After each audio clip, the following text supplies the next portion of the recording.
સુરતમાં પાનના ગલ્લામાં લૂંટ ચલાવનાર આરોપીને ગણતરીના કલાકોમાં ઝડપી પાડતી ઉત્તરાયણ પોલીસ. સુરત શહેરમાં વધી રહેલી ગુનાખોરી પર લગામ લગાવતા સુરત પોલીસ સતત કાર્યરત છે, ત્યારે ઉત્તરાયણ પોલીસને એક મોટી સફળતા મળી છે.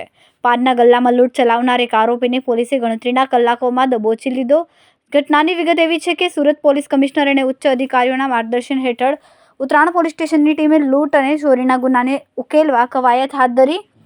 ઉત્તરાયણ પોલીસ સ્ટેશનના પીઆઈ એચ.આર. ગોસ્વામીના માર્ગદર્શન હેઠળ સર્વેલન્સ ટીમે હ્યુમન ઇન્ટેલિજન્સ અને બાતમીદારોની મદદથી આરોપીને ઝડપી પાડ્યો.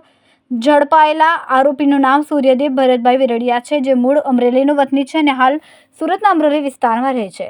આરોપીએ ગત તારીખ 15-16 માર્ચ 2026ના રોજ મોટા વરાછા વિસ્તારમાં આવેલી ભગતની ચા નામની દુકાનમાં ગેરકાયદે પ્રવેશ કર્યો હતો.